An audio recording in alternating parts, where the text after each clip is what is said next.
Iran ছিল এক মহাবৈপ্লবিক ব্যতিক্রম। এখানে ধর্মীয় আধ্যাত্মিকতাকে সরাসরি রাষ্ট্র ক্ষমতা দখলের প্রধান কারিগরি ও দার্শনিক হাতিয়ার হিসেবে ব্যবহার করা হয়েছে। গণমানুষের স্বতঃস্ফূর্ত অংশগ্রহণে একটি ধর্মীয় নেতৃত্ব রাষ্ট্র ক্ষমতায় বসেছে, এমন বিশুদ্ধ গণজাগরণমূলক উদাহরণ আধুনিক রাষ্ট্রবিজ্ঞানে দ্বিতীয়টি নেই। আজ 1 এপ্রিল। ক্যালেন্ডারের পাতায় এটা খুব সাধারণ কোনো তারিখ নয়। পশ্চিমাদের চোখে চোখ রেখে এই দিনে মধ্যপ্রাচ্যের ইতিহাসে মোড় ঘুরিয়ে দিয়েছিল পারস্য সভ্যতা। আজ থেকে ঠিক 47 বছর আগে 1979 সালের এই দিনে জন্ম নিয়েছিল এক নতুন ভূরাজনৈতিক বাস্তবতা, ইসলামী প্রজাতন্ত্র ইরান। ইসলামী প্রজাতন্ত্র ইরান ঘোষণার কদিন আগেও সেখানে পশ্চিমা সংস্কৃতির জোয়ার বইছিল, যেখানে রাজতন্ত্রের শিকড় ছিল 2500 বছরের পুরনো। সেখানে হঠাৎ করেই ধসে পড়ল পাহলভী বংশের সিংহাসন।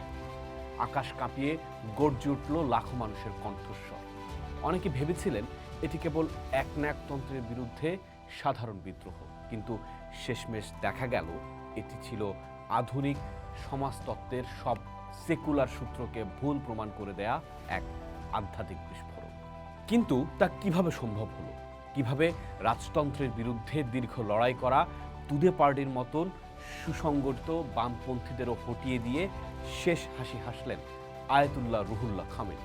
কিভাবে কারবালার আদি চেতনা আর ইউরোপীয় মহাদেশীয় দর্শনের এক অদ্ভুত রসায়ন বদলে দিল পারস্যের মানচিত্র?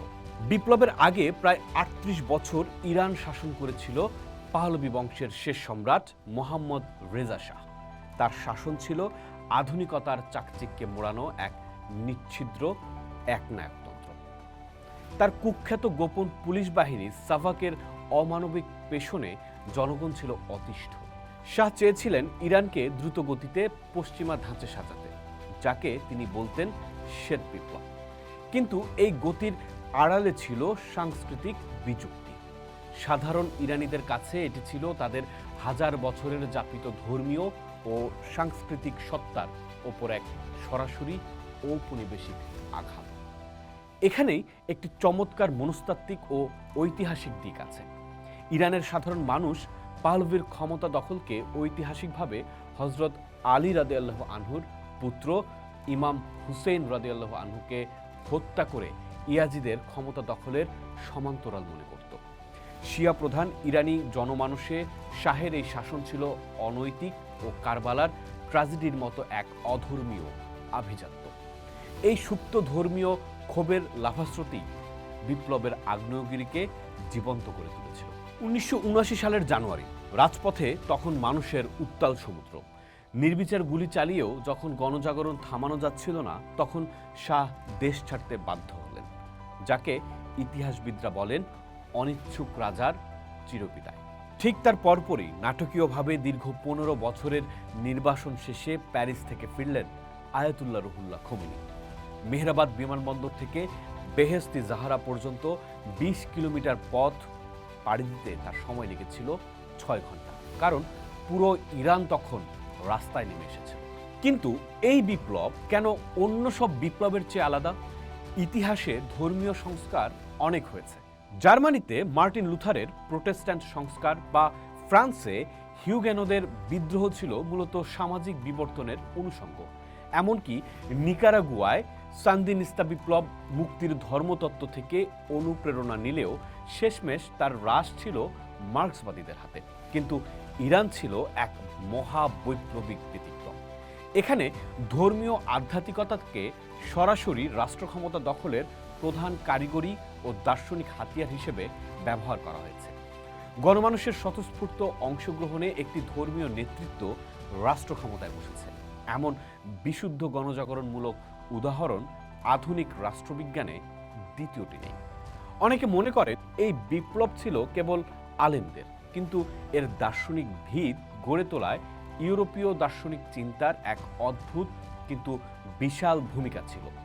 এখানে 3টি ধারার এক অভূতপূর্ব সমন্বয় ঘটেছিল।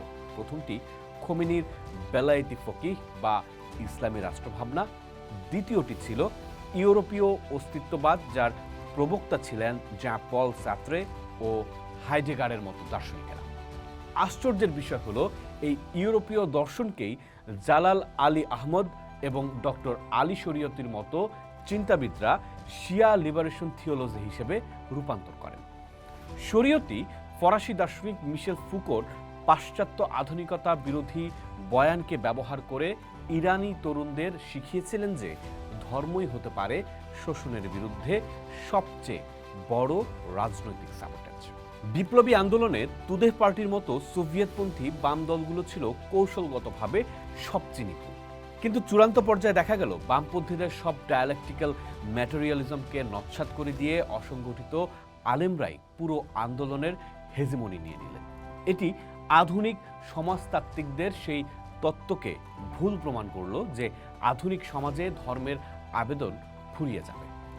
ইরান দেখালো আধুনিকতার সংকটের ভেতর থেকেই ধর্মের রাজনৈতিক পুনরুদ্ধার সম্ভব। ইরান বিপ্লবের আরও একটি বিস্ময়কর দিক হলো এর ব্যাপকতা। 1789 সালে ফরাসি বিপ্লবে অংশ নিয়েছিলেন জনসংখ্যার মোট 1% মানুষ। 1917 সালের রুশ বলশেভিক বিপ্লবেও পরিসংখ্যানটি ছিল কাছাকাছি, কিন্তু ইরানে অবিশ্বাস্যভাবে দেশটির মোট জনসংখ্যার 10% মানুষ সরাসরি রাজপথে নেমে এসেছিলেন। কেবল তেহরানেই 20 লাখ মানুষ বিক্ষোভ করেছিলেন। শান্তিপূর্ণভাবে এত বিপুল পরিমাণ মানুষের সংহতি পৃথিবীর ইতিহাসেই বিরল। যেখানে মধ্যপ্রাচ্যের অনেক সুন্নি প্রধান জনপদে প্রায়ই গোষ্ঠী সন্ত্রাস বা মিলিশিয়া তৎপরতা দেখা যায়, সেখানে শিয়া আধ্যাত্মিকতায় এই সুশৃঙ্খল ম্যাস মোবিলাইজেশন বা গণজাগরণ আজও রাষ্ট্রবিজ্ঞানীদের কাছে এক রহস্যময় পাঠ। ক্ষমতায় এসেই খোমেনি একা চ্যালেঞ্জ করলেন তৎকালীন দুই পরাশক্তিকে, যুক্তরাষ্ট্র এবং সোভিয়েত ইউনিয়ন। তিনি ঘোষণা করলেন, না প্রাচ্য না পাশ্চাত্য, তার কাছে এই দুই শক্তি ছিল মানবতার শত্রু।